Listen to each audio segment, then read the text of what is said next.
It's part of the UK TV network.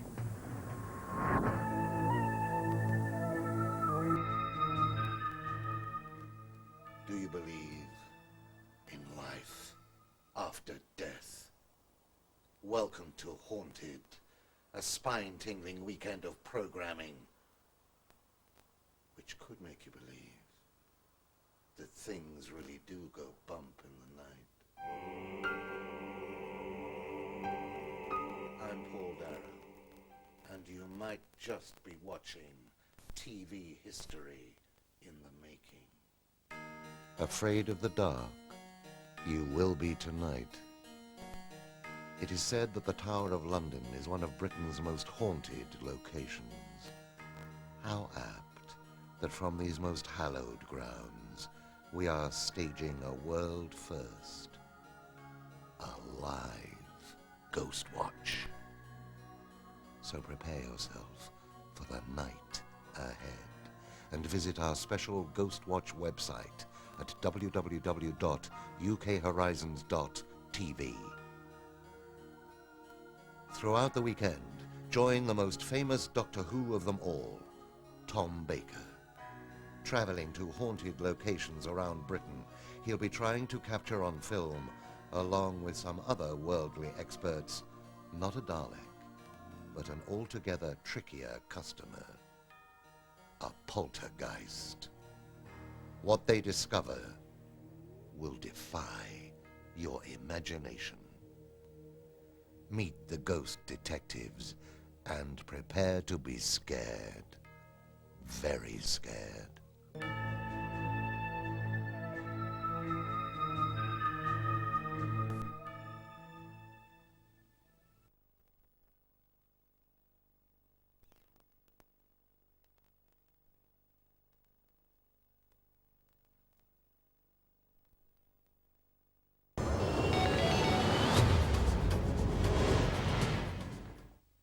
A haunted weekend well and truly underway now on UK Horizons on this build-up to Halloween, to the Tower of London, live, to see if there's anything on its other side.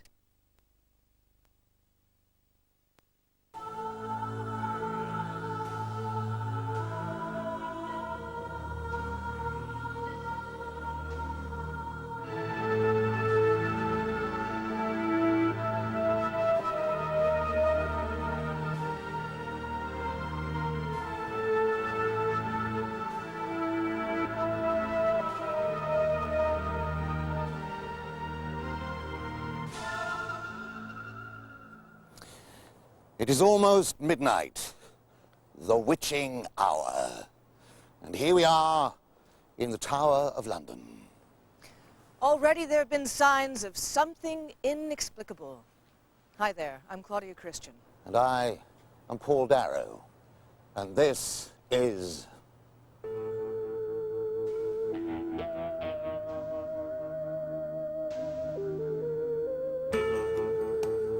Welcome to what is allegedly one of the most haunted places in Britain. Thanks to the Governor of Her Majesty's Tower of London, we have been given unprecedented access to carry out a very unique spectral investigation, an actual live ghost hunt. And if you are connected, not necessarily to the spirit world, but to the World Wide Web, then when we go off air at 1 a.m., you can continue watching on the internet at the URL on your screen. Over the next 2 nights, not only can you watch our intrepid ghost detectives stream live and direct to your... Over the next 2 nights, not only can you watch our intrepid ghost detectives streamlined live and direct to your desktop, you can even join in the ghost hunt. Yes, and why not help our team search out paranormal activity when they use their really excellent and up-to-date, state-of-the-art infrared webcams. You can also email all of your observations and questions to ghosts@ghostwatchlive.com, and please do. I'm glad I didn't have to say that. So prepare yourself for a ghost watch.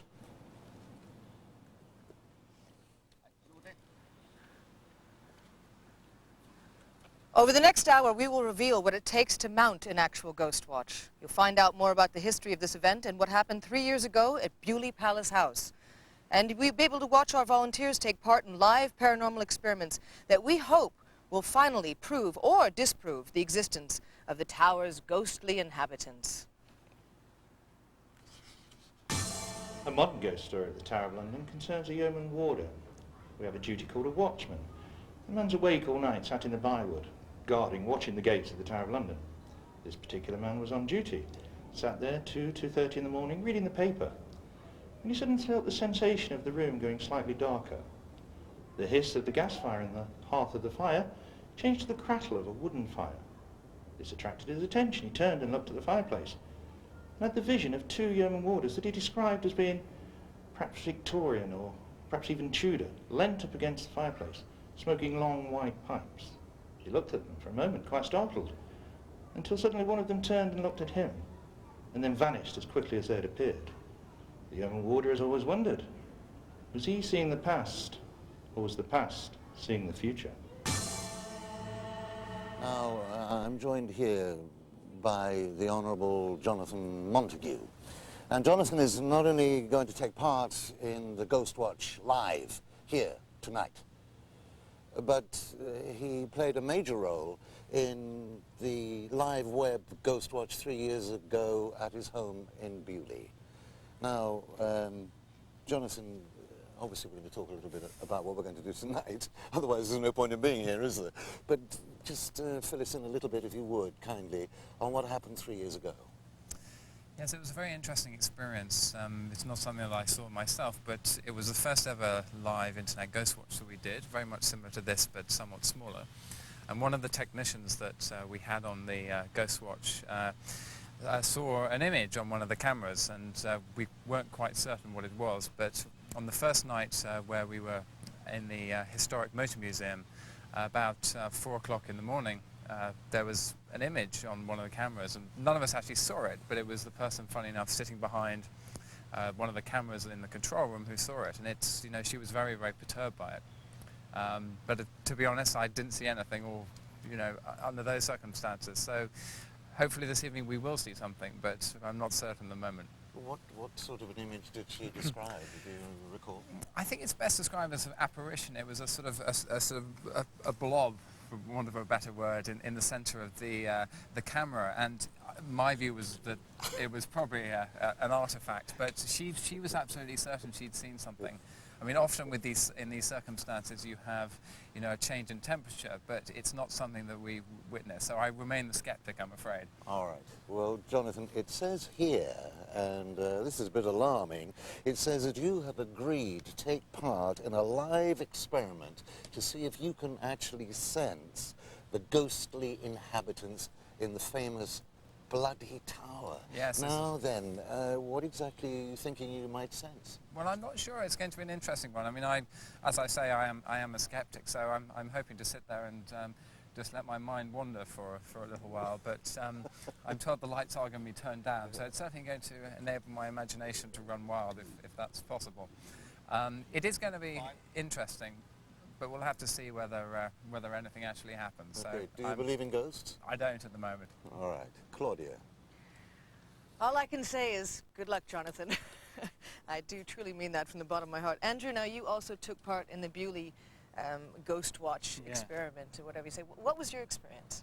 Well, I think we all experienced something. There was a great atmosphere at Bewley 2 or 3 years ago. I think any place that's steeped in history, there's always a sense of, you know, spirits or vibes, and I think we were all there, and we all expected, or in fact hoped, to get something from Bewley.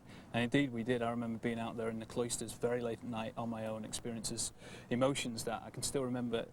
I've only experienced since when I arrived here tonight. I was like, "Ooh, this is good." I mean, Were you drinking at the time? No, I was on a lot of medication. But, a lot of medication, yeah, Prozac, that no, sort of thing. I think I saw smoke coming out of chimneys that haven't been lit in hundreds of years. Really? I experienced things at one time. I was just walking around with Danny Wallace is here tonight, and we just froze. Something was there. So you felt something, but you didn't actually visually see. I think I saw. I couldn't say here right now that I saw a ghost. I certainly saw and felt or sensed things that were not of the norm, right, of a normal night's work. Okay, if I may just and I would ask be very you, surprised if we didn't feel the same here tonight. I'm quite expecting that, but may I just ask you point blank, do you believe in the paranormal? Do you believe in ghosts? Do you believe in entities, Without spirits? reserve or hesitation. Oh, excellent. Now, do you feel that we should embrace them or be afraid of them? What is your attitude Certainly not be about afraid of them. If they were going to harm you, if anybody was going to harm you, they kind of let you know that. It would be me. Yeah, Anyone was absolutely. gonna harm you. Yeah. Or our agents. Right. But it's no. I think you know. I think whenever you sense something in a room, that's something not of this world. You know, if 10 people rush into a room, Right. it changes the atmosphere. And I think when 10 spirits do, it changes the atmosphere. I think that we're That's both what's gonna looking happen. forward to it enormously, aren't we? I am now. All right. I am now. Well, let's go check it out, shall we? Ooh. Thank you. It's only a tradition, but it's, I think, a quite good tradition, that this was used in the 16th century during the reign of Henry VIII as the prison cell of Thomas More, later made St. Thomas More in the 20th century. It'd be a very good place to keep a prisoner such as Thomas, because the only way in and out of it is to go in through the house that adjoins it, the house where this commanding officer of the Tower of London would have lived. So they would have had complete control over who would have seen Thomas, who would have passed letters to him, who he could have spoken to. Thomas, we know, was visited several times during his imprisonment by his daughter, Margaret, who later told the story to her husband, who wrote it down. And one of the stories that they tell is that during one of their visits, Thomas looked out of the window and saw some other prisoners, monks of the Carthusian order, being taken out of the Tower of London to be hanged, drawn and quartered. And Thomas notes that they were going off to this ghastly execution as happily as bridegrooms going to a wedding. And when we come back from the break, we can see what really happens to Andrew and Jonathan as they go explore two of the purportedly most haunted areas of the Tower of London. Paul, I gotta ask you a question. Mm-hmm. Now, would you go and spend the night alone, dark, in the Tower of London or in Sir Walter Raleigh's study or any of these places? Well, only if you're the girl next door. Touché, my dear, touché. And I would only do it if you were there, darling. Misery always seeks company, I'm sure.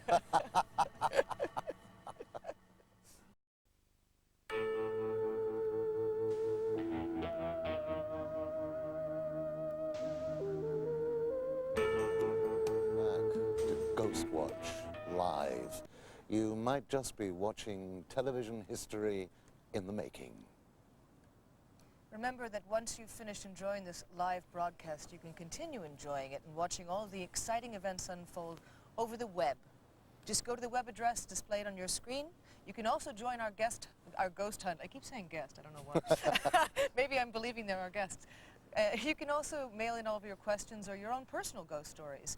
And the address, once again, is ghosts@ghostwatchlive.com. And we are also conducting a poll to see which of you actually believes in the existence of ghosts. We, of course, intend to change your mind one way or the other by the end of this evening. If you are a believer in ghosts, then you can call us on this number, 09001 800 311. And if you are the few and far between, I'm sure, non-believers, you can call 09001800322 and give your opinion there, please. All costs, actually, the cost of the calls are what, 10p? 10p. Right. 10p. Less than 10p. 10p. And we'll give you an update on all of the results throughout the entire night. Now, right now, I'm joined here by paranormal investigators Ross Hemsworth and Andy Mathers. Matthews. Oh, right. Close. It's the American pronunciation, folks. It's my problem. So, gentlemen, what has been going on tonight? My goodness, some exciting things. Where do we start? It's Yes. been one How of the about most, with orbs? Yeah. Tell me. It's been one of the most exciting starts to any investigation I think we've ever done, isn't it, Ross? I mean, usually we stake out a place for 4 to 5 nights. We've been here rather about an hour and a half, and already we have at least 25 pictures of these so-called orbs. 25 pictures? At You're least kidding me. 25 pictures. So it must be because Paul Darrow's is It could be. I think It so. could be. It's his spooky Why? appearance. Now, wait, explain to me something, because I'm naive when it comes to the Sure. subject matter. What exactly is an orb, and why is this anything relating to an actual ghostly presence, or is it a ball of light or energy or sphere? What is it? What we're actually seeing, or what we're actually picking up on a digital camera, is a sphere of bright light. Now, the mediums and the clairvoyants will obviously say that it's the soul of what what's left of the human spirit once the body dies. And there seems to be, it is a theory, you know, there seems to be a lot of evidence that contributes to that. Especially with some of the tests and the experiments that we've done. Sorry to interrupt you, but a lot of people will be standing out there in the public or watching this, and they'll be saying, well, couldn't it just be a reflection of light or a piece of dust or something to this? We've actually done all these tests. I mean, one of the first things we do is to try and eliminate all the obvious things. Right. Is it dust? Is it pollen? Is it something in the air? Is it lens flare? Is it a digital camera phenomena? We've done all of these tests, and our stills photographer is probably one of our greatest skeptics on the team. What makes you think this is actually a real entity? We identify with these. They have a particular style to them. They're cellular in structure. They have an inner perimeter, an outer perimeter, an aura around them, and often a vapour trail behind them as if they're moving. Now, I've been working very closely alongside the work of Dr. Sam Parnia at Southampton General Hospital, and he's proven beyond all doubt, allegedly, that consciousness exists beyond death through NDE experiences and NDE experiments. And his work has just been published in all the BMA medical journals. The ironic thing, during the Ghost Detectives, which we filmed recently, we took 3 or 4 of these NDE survivors and gave them a photo-fit ID with a whole series of pictures. And every time they picked the orb picture as exactly what they saw at the point of death. Now, what I'm trying to prove is that this old thing of ghosts with their head under their arm, walking around with chains behind them, is all tosh. Okay. What we've got here is something new, some new theories, some new ideas, something new to be looking at. Well, and we're I think incredibly excited. Well, incredibly we are too excited. now. Well, we've caught them on, if you watch the Ghost Detectives, we allegedly, we can't be sure that it is the orbs that we're seeing in the film from Bowden House. We could be incredibly excited about dust for all we know. That's right. Anyway. but I mean, I was there. It was obviously a dusty building, but the funny thing is, we staked that place out for 5 nights. And we only got dust one night. We only got dust one night. So Well, they're very intelligent pieces of dust, I must say. But it is indeed. Now tell me, where exactly did you see these supposed orbs? Well, I've got to butt in there before Andy Yeah, says go on, anything, yes. because he suddenly said to me, Ross, I've got to go and take some pictures around the bloody tower. I said, why? He said, I don't know, I've just got to take them. And off he went with the digital camera, and he come back with an amazing glowing orb. And this was at what time back? 9:15, Yeah, wasn't it? that's this right evening? about that. Which was absolutely amazing, because Andy we nicknamed the orb catcher in the team, because he has this incredible ability to seem to know where to go to photograph them. And you were only here for an hour and a half before this happened. Yeah, yeah. It was on the Riley walkway, Riley I think walk, it was was. it? It was. You All pick right. up a certain feeling or whatever. I certainly. don't know what it is, but intuition, God knows, I don't know. And I fired off a shot, and hey presto, there it was. It was one of the brightest ones I've ever got. It was quite incredible. It took me aback. I was surprised. And we've been getting them ever since. So we'll carry on. You're doing this, a great order. job, and keep going out there. Yeah, Well, sure. hopefully we'll give you a lot more before the night's Please out. get back to work, Oh boys. yeah, we'll prove you wrong, Paul. We should try. Well, we'll find out. Come on, you believers, vote. Ghost story now that took place during the Second World War. The Tower of London then, of course, was a very different place to that you see today. It wasn't lit up. It was very dark. Many things went on inside the Tower of London. It was a place where we held prisoners for a short time.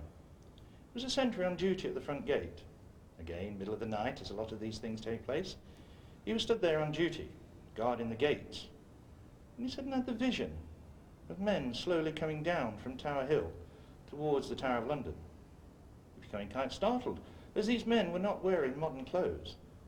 They were also carrying a litter. On the litter laid a body that had been decapitated. The head was in fact tucked within the crook of his arm. The cortege carried on down the hill. The man, alarmed, rang the alarm bell. The time reinforcements arrived, there was nothing to see. The following day, the soldier was interrogated, questioned about what he had seen the night before. Experts of the day said that he described uniforms worn by the sheriff's men of the 14th century. Had he actually seen the return of some poor soul executed on Tower Hill in the 14th century? Who knows? So, now I'm joined by Dr. Mark McDermott. Now, Dr. McDermott, according to this, you are an expert in the understanding of the psychology of fear. Now, we all experience fear in one form or another and at some time. Now, why is that? Usually fear and anxiety are connected with some threat we perceive to be in front of us in the future. And I guess here this evening, the fear and threat and apprehension is around the unknown in this darkened landscape of shadow and light. So, let me ask you this. Jonathan Montague is actually going to spend some time alone in the famous Bloody Tower. Alone. In the dark. All right, we're out here, but he's in there on his own. Now, what do you think he might experience, assuming that there are no ghosts or orbs or whatever, as we've heard described earlier on? Yeah. Is he going to experience fear? Well, Jonathan's a skeptic who lives in an ancient house himself, a 13th century building, and in all the time he's lived there, he's never seen a ghost. So actually he's prepared pretty much not to see anything, and I think he's not going to be too apprehensive or frightened, I'm glad to say. So I don't think he's a sort of typical participant who comes to this scene completely untrained, as it were. Okay. But yeah, he might feel a little apprehensive. He might want to take flight if he sees something unpredictable. Do you believe in ghosts? I don't actually, not at all, no. I think there are many alternative explanations for the phenomena we're thinking about this evening. I'm with you, Doctor.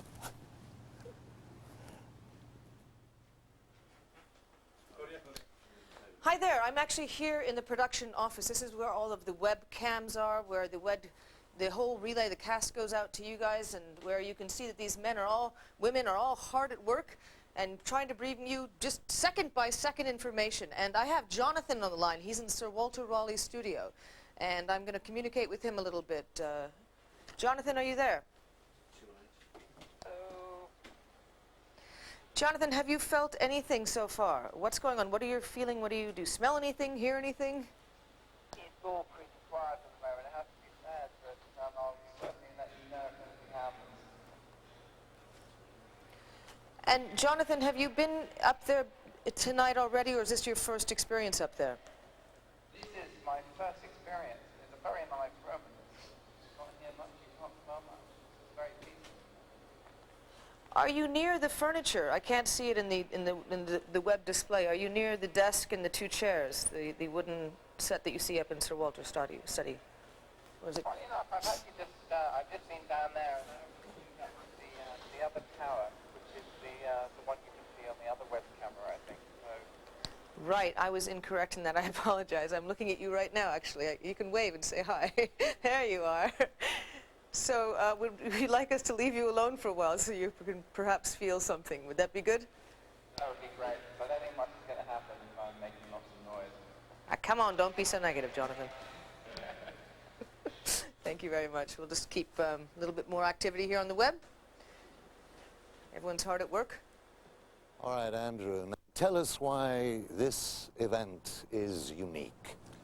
Well, 3 years ago, Paul, we did a much smaller scale event at Bewley Palace House, and it was such an intriguing opportunity to do an interactive Ghostwatch when the web was fairly young at that time.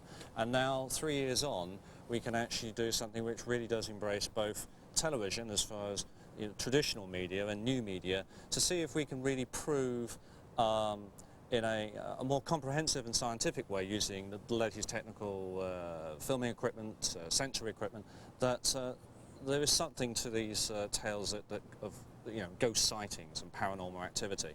And let's face it, the Tower of London is allegedly the most haunted building in Britain and possibly the world. That's true, of course, but in these wonderful buildings over 900 years or more, as far as I'm aware, nobody's actually proven to have seen a ghost. So how, after 900 years, are you actually expecting to reveal some kind of manifestation that illustrates the possibility, if not even the probability, of there actually being some kind of paranormal activity here? Well, what I would say, 900 years ago they didn't have, I think they're coming to take us away already by the sound of those sirens. Well, they'll never sell ice creams well, at that absolutely. speed. No. I mean, the one thing to say is 900 years ago, I mean, even 100 years ago, they didn't obviously have the highly sensitive filming equipment. And, people's sightings of paranormal activity varies. There's so many different things. We've heard mention of floating orbs. You know, are they ghosts or are they a trick of light? So the idea is by using this equipment, we can actually capture it on film, and then we can actually analyse it and try to find some kind of tangible explanation. I think that's very exciting. Yeah. Dr. McDermott was talking earlier on to me a few moments ago about fear. Yeah. Do you feel when you're wandering around here, because you're not on camera all the time as we are at present, that you feel, if you like, a frisson of fear? I don't know whether I feel fear. I certainly feel a sense of apprehension of what may lay ahead over the next 2 nights. And remember that when we finish this live show tonight on UK Horizons at 1 a.m, we will be carrying on this experiment streamed direct to your PC, to your desktop as they say, on the internet at www.ukhorizons.tv. And very good. yeah, got it right almost. Yes. And we will be actually carrying experiments out throughout the night at 4 locations which are allegedly very haunted, and that includes the Bloody Tower, where Sir Walter Raleigh was stayed on 3 separate occasions. And where poor old Jonathan Montague is at present. Well, I believe Jonathan's actually been moved now to the Beecham Tower. Oh, the Beecham. Because we couldn't actually make sure that he was on the camera. So yes, but so we've got the Beecham Tower. We've actually got the Thomas More cell. Again, locations which the public can't access. Location, location, location.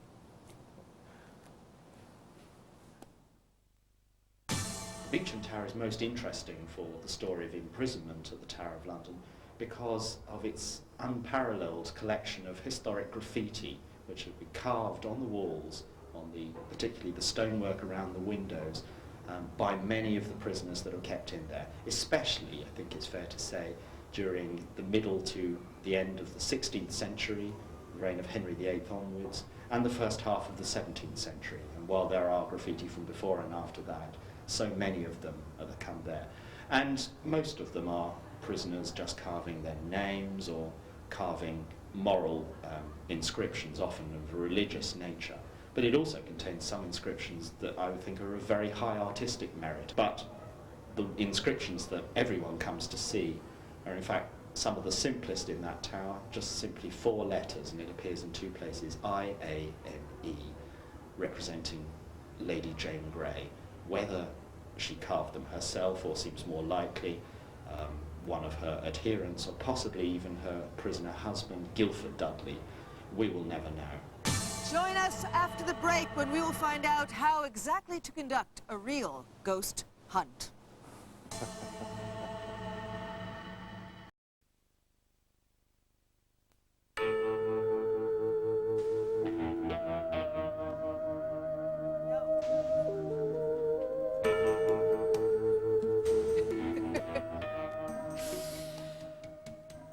Paul, you are not only a founding member, and I must get this right, of the Young Society of Psychical Research. That's correct. That's correct, okay. Yes, but you are you're also a writer. Is that correct? Actually, no.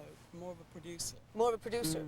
Okay, and let me ask you something. Are ghosts, do you believe that ghosts are just a figment of our imagination, or do you think that this is a real entity that we're trying to find here? I think sometimes it's a figment of people's imagination, not always. I think the atmosphere of certain places like this can trigger imagination, but I think also strange things do happen. Well, what do you think about fatigue and you know... I don't recommend it. when you're trying to find it. What have been your personal experiences, if I may ask? Well, we had a very strange experience at a place called Borley in Suffolk many years ago when we recorded some strange sounds in a church that was locked and empty at the time. And that's never been able to be explained. Well, there was footsteps, a dragging sound of something, so who knows what it was. It wasn't chains. It sounded worryingly like just chains. Sounded worryingly like a coffin. Like a coffin? Oh, well, that's even worse. That's a bit bad, yeah. And lumpy flesh or nothing Absolutely. like that. So you recorded these sounds, then? They were recorded on tape, and very curious tapes. Either it was an early visit by Santa Claus or it was a strange apparition. What do you believe? I believe that some of the time I think it could be a natural phenomenon that we don't understand yet, to do with places and the atmosphere of places. Some of the time I think it is imagination, overactive imagination, of course. But there are other very cases that are very difficult to explain that I think there's definitely something worth looking at, whatever that may be. Do you think that if a lot of experts or paranormal experts, people who divine energy and so forth, if they're all together in one place, do you think that has more of an effect of the outcome than if they're just solo? Yeah. For instance, Jonathan's sitting up there. I mean, absolutely. He's by himself. I mean, do you think that that's a lot more honest than, I mean, what is your opinion on that? Well, whatever you see is surely informed as much by yourself as what you see. You put an interpretation on it. And I think when you have people who are apparently psychically particularly responsive to things, that may trigger something. Who knows? It may trigger something in the situation around them, or even in their own minds. Which is rather, it's rather commonsensical. It happens in any sort of social environment. Absolutely. But your experience has solely been dictated by these sounds that you found in Bolu, correct? Mainly, yes. I mean, is there something you're hiding from me? I'm trying not to. Is there anything else you want to tell me about your paranormal activity? But that's not really to do with paranormal activity. That's something else entirely. Right. No, no. It's, I don't think we can go into that right now. Anyway, thank you so much for joining us. And you're going to stick around, are you? Absolutely. Yeah? Fascinating. Great evening. Excellent. I'm glad to have you. Thank you. Hi. Thank you, Tom. Dominic. Now, what am I going to ask you? Oh, I know. Tell us about the web. You're scaring me already. Exactly. Well, what I can tell you is that you've got to stay tuned for the next 7 hours. The most important thing about the site is it allows people to join in. It's totally interactive. We've got 4 webcams situated in all the areas said to be haunted the most. We've got them at the State Prisoner's Cell, Bloody Tower, Beecham Tower, and of course Tower Gardens as well. So that's all going to be all up and running. It is now. We want people to watch us as well, the webcams, and if they see anything suspicious, anything at all, we want them to contact us. So if you out there see anybody that you think is suspicious, you call in and tell us, and we're the hell out of here. Absolutely. There's a virtual tour as well of the tower. You can get the latest news from our investigation throughout the night. 7 hours tonight and tomorrow. And remember, it's a world first as well. That's the most amazing thing about it. A Ghostwatch live online from the Tower of London, and we want people to take that journey with us. Well, I must say, I'm a novice at this sort of thing. Dominic is an expert. I'm looking around me now. All these gentlemen and ladies who are working these incredible machines that are coming up with Ghostwatch Live on the web. Now, I know nothing about the web, believe me, but I'm going to learn a lot tonight, and hopefully we're going to learn a lot about a few ghosts, and maybe 1 or 2 of them will appear. There are a few frightening people wandering around, but it's nobody we know. But hopefully all go well. And please do call in and let us know what you think, whether you believe in ghosts or not. I don't at the moment, but as Hamlet once said, there are more things in heaven and earth than are dreamt of in our philosophy. So we look forward to hearing from you.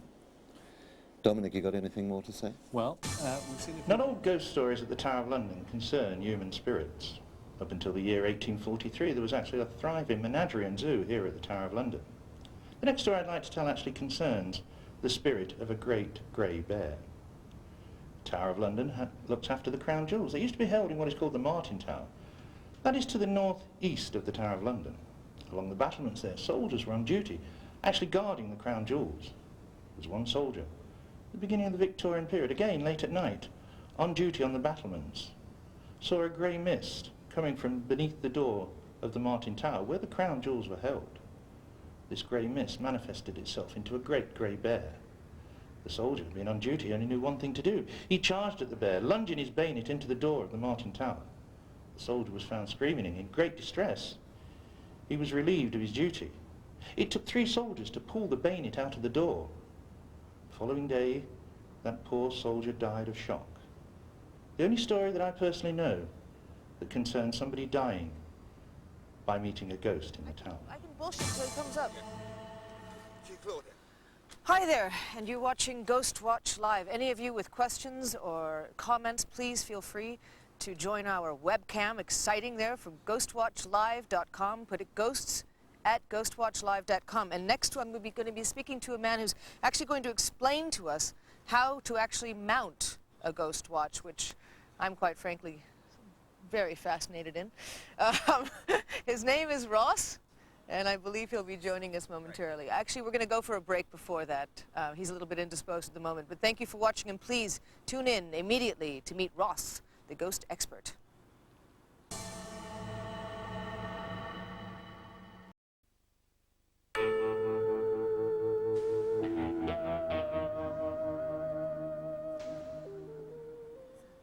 Welcome back to Ghostwatch Live. Thank you for joining us. I'm here with Ross and Andy. And Ross, I have a question for you first. Explain to me exactly, how does one mount a Ghostwatch? There's a question. The way that we tend to work with ours are, we put up a lot of cameras, a lot of mini cams, feed signals back to a control desk so that we can watch what's happening without having to be in the room and disturb whatever might be in there. We have Andy walking around with a camera, taking lots of pictures because he's extremely good at that. He seems to know where to take them. But we also use a lot of equipment like electromagnetic field meters, temperature gauges, and infrared temperature guns so we can get temperature from a distance. There's a lot of different types of experiments, but what's exciting about this one tonight is we're going to be trying out BVS technology. Explain that, what BVS, I mean, the average layman out there is going to say BVS technology, right, as opposed to CVS or DVS. Or BVS is beyond the visible spectrum. It's working off black light. It's an infrared frequency, and the idea is it will take a daylight broadcast quality image in a pitch dark room. And there's only 6 of these kits anywhere in the world, and we've got 2 of them here tonight. How did you get one? How did you get 2? I don't know. What am I doing on a live TV show? I don't know. No, seriously, how did you get 2 of these? 2 out of 6 it's of these kits in the world? It's a good bit of blagging. Contacts. Contacts. A lot of blackmail. Okay. Yes. And what exactly does it do? Explain it once again in layman's terms. Okay. In a pitch dark room, with infrared you would have a small red light which would give some illumination in the room. With BVS you have no light visible at all to the human eye, so you're in absolute darkness, but it will give you a crystal clear image. Now, if people that are watching the show tune into the webcast after, they'll see on there one of the BVS minicams running directly to the internet, and believe me, you keep watching it because you're not going to know what you're going to see. You never know. Take it from an expert. Okay, Andy, now let me ask you this. Okay, this is your question. What is the difference between a ghost hunt and a ghost investigation? Not a lot, really. Right, next question. So that was a good one. That's a bit of thank you. I prefer the word investigation. Do you prefer it? Does it sound, does it legitimize it more for you? Or does it makes you sound like the Ghostbusters. Ghostbusters, It doesn't look like Dan Aykroyd. We are investigators, albeit that we're a bit tongue-in-cheek at times with it. But I think the whole thing with it is we do take it with an air of skepticism, so we go into everything trying to eliminate all the obvious first. Well, you were very excited about this earlier. We are. What do you think? What do you think Jonathan's going through right now? Do you think he's desperately trying to feel something, or do you think there's a legitimacy to being alone in that room? You're looking skeptical. I don't know. When somebody's put in a dark room on their own and they're left in the room, they can start to imagine all sorts of things. I know I do. Yeah. It's very easy to imagine you're going to see a ghost. And there was a famous experiment done in America a little while ago, we were talking about earlier, where someone had a craniotomy, and they did this under a local anaesthetic, and they allowed them to carry out some experiments while this was going on. And the lady laid on the table. When they pushed, I think it was the front temporal lobe, she saw a dead husband standing in the doorway. They released the finger from the brain, he disappeared. They put the finger back on this area of the brain, he reappeared. So the brain does have the ability to conjure up a picture which looks like a full image. She was convinced he was standing there in the doorway. Well, how do you know that that's simply something that's not being stimulated, that we all have that in our brain, that we have the potential to actually see? All the ghost sightings, to be honest. It also explains why telepathy has gone out of fashion. I think that's why I like using the word ghost. You know, I tend not to use the word ghost very often.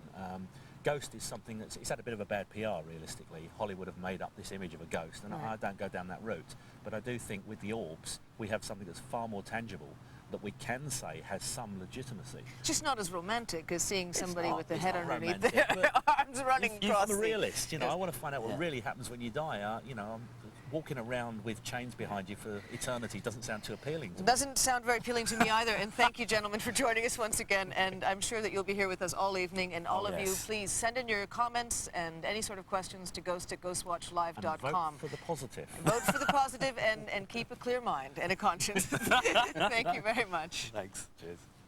The Bloody Tower is, in many ways, one of the better places to be imprisoned if you must be a prisoner in the tower, and some of the most fortunate and best treated prisoners in our history have been kept in there. Particularly we think of Sir Walter Raleigh, who was kept as a prisoner in the tower on several occasions, but longest in the early 17th century by King James I. Sir Walter Raleigh requested permission, and it was granted, that he could have his wife and children come in and stay with him. And to make their stay more comfortable, the present top floor was actually inserted into the building, making it quite a nice apartment really to be kept in. In fact, one of Sir Walter Raleigh's children was born during one of these stays at the Tower and was christened in the chapel of St Peter ad Vincula. So the Bloody Tower, it's a name that's most notorious, and we will never change it, but since it was before that known as the Garden Tower because it was next to the garden, this is perhaps closer to its true character. Mark, now, Jonathan's been on his own and you've been observing him. What exactly have you seen? Well, I've seen somebody who seems quite relaxed and at ease, in fact, I think. Sitting on his chair, and he's there with his walkie-talkie, and after a while he seemed to get, I would say, even a little bit bored, I'm afraid, sitting there, because nothing's happening quite yet. So Jonathan got up and he had a look at the walls and the inscriptions on them that I believe previous prisoners have written there, and has just been showing curiosity in this new environment, which is quite typical of what people do when they come to somewhere that they're unfamiliar with. They orient around it and check it out, and that's basically what he's been doing.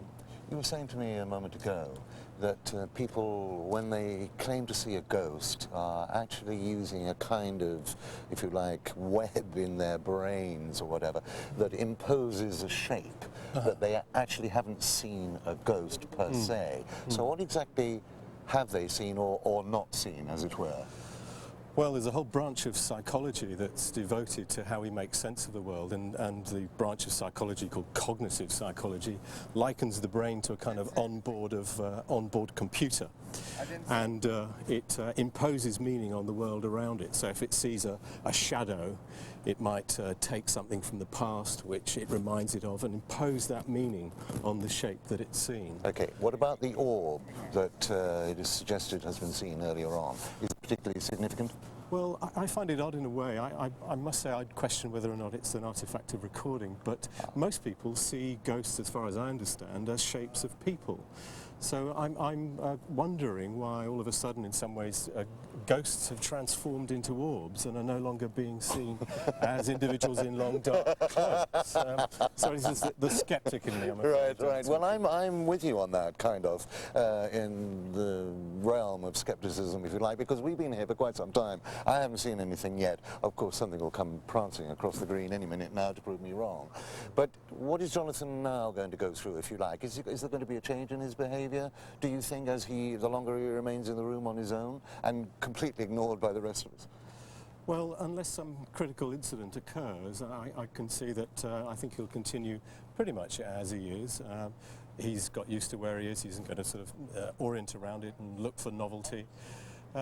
He'll continue to sit quietly and perhaps get increasingly understimulated, you might say, if something doesn't happen. He is in contact with us, so you know, we're around in one way. Well, he's in contact through a walkie-talkie if he needs to be. So we're kind of virtually there supporting him. So he's not necessarily going to come screaming out of there. He'll probably give us a call first. I hope not.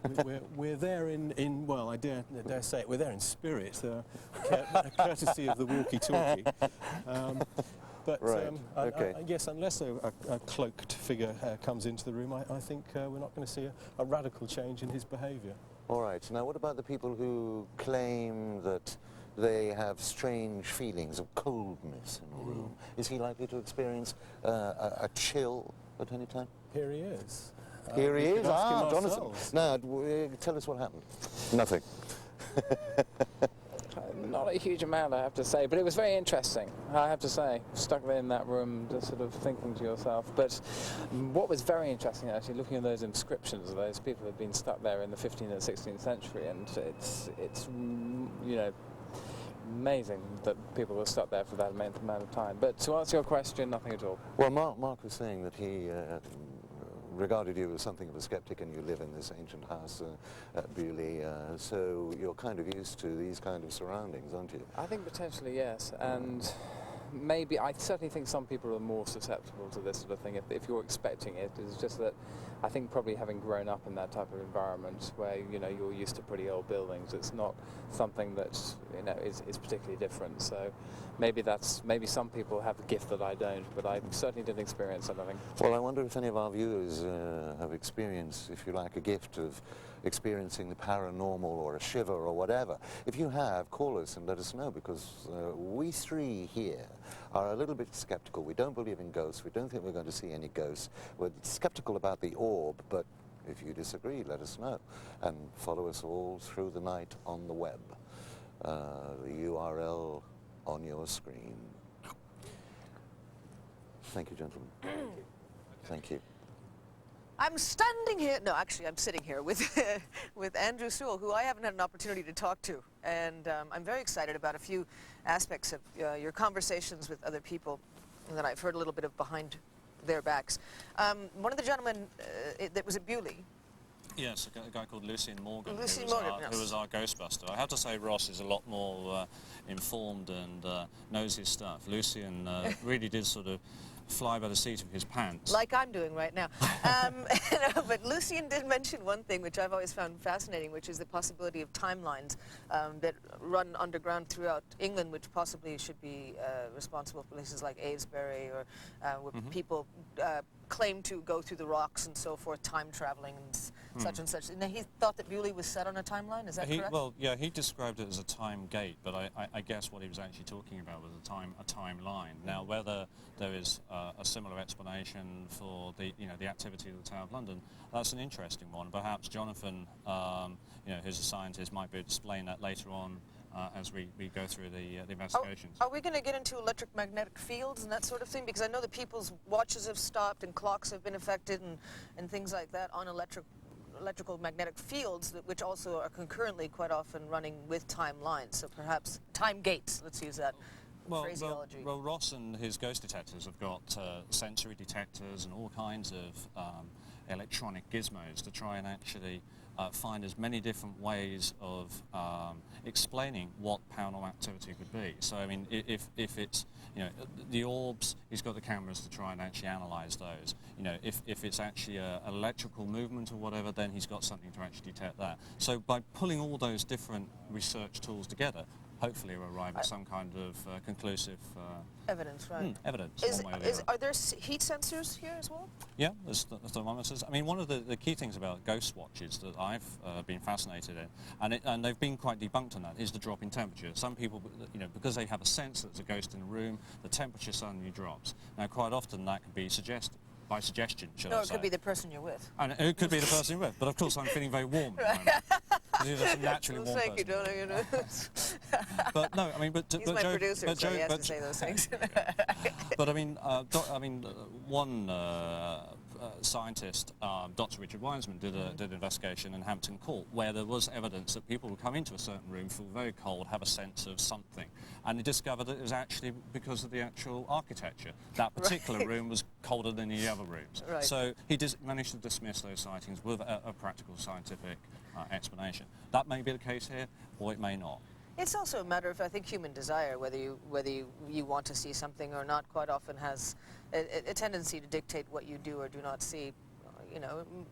There's many, obviously, things that affect. There's a myriad of explanations as to what paranormal activity is, people who try desperately to prove it, and there's others that equally as ferocious in disproving. And here we and are. Here we have someone who's a true skeptic.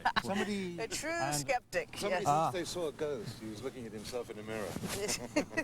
Well, I think by the end of this weekend it will be through lack of sleep that we may actually be looking like ghosts. Well, I'm excited to get on with all the experiments. So am I. And so we... guys, what do you reckon you're going to find something tonight? Well, we've got a good start. Yes. We've kicked off well. We've got tomorrow night.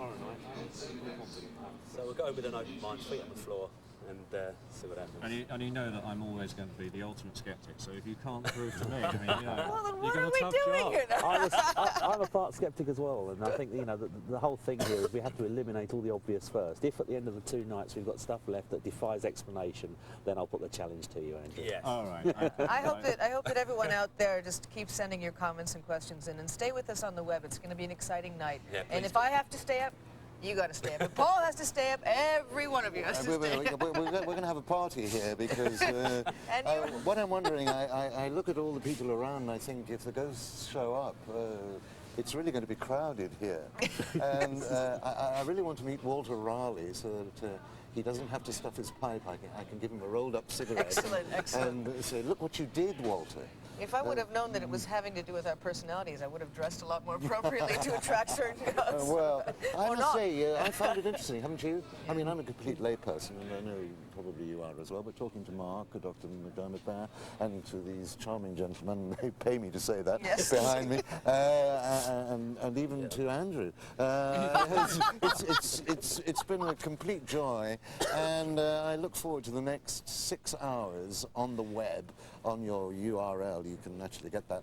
I don't know what a URL is. Who is Earl, anyway? I don't know. I've been wanting to ask that. I think, and the other important thing to remember is that we've got a very serious team of investigators Yes. here, and also a serious team of skeptics who will try to actually disprove what we think are outlandish claims if they are made, Ross. Not that you make outlandish claims. But you can actually join in, so don't forget to actually email us questions, watch the webcams on the web, so ghost@ghostwatch.com. Ghostwatchlive.com. Ghostwatchlive.com. Gosh, I don't even know. Ghosts my at own email address. ghostwatchlive.com. Thank you. I should leave it to the professionals. Thank Well, you. whoever very they may much. be. Yes. Well, indeed. We're actually looking to hire a few. Yes. And, although there are a lot of people here, we might very well experience something. I've noticed a definite chill in the air. Of course, that could just be the weather, but... You're sitting next to me, darling. Oh, is that it? So you haven't felt anything, Paul? Actually, John, No, one not thing a we thing. haven't asked is, what was it like actually being in the Beecham Tale on your own? You seemed as if you were catching up on some research. Was it that scary? Or sleep? It was very strange. I was very interested actually reading all those inscriptions. It's been fascinating sitting up there, I have to say, but not something I'd like to do for an extended period of time because it's kind of strange. You've got to remember, a lot of these things are We're going back psychological, up there, aren't then. they? They're in the mind. When you're sitting in a room like this on your own, all sorts of things can come into your imagination. You can start to imagine you're seeing things. That's So your opinion. we have to- Thank you for joining us. Thank you. Well, Keep thank you. watching. Stand by, Web Studio. We're coming to you live in 35 seconds. 5, 4, 3, 2, 1.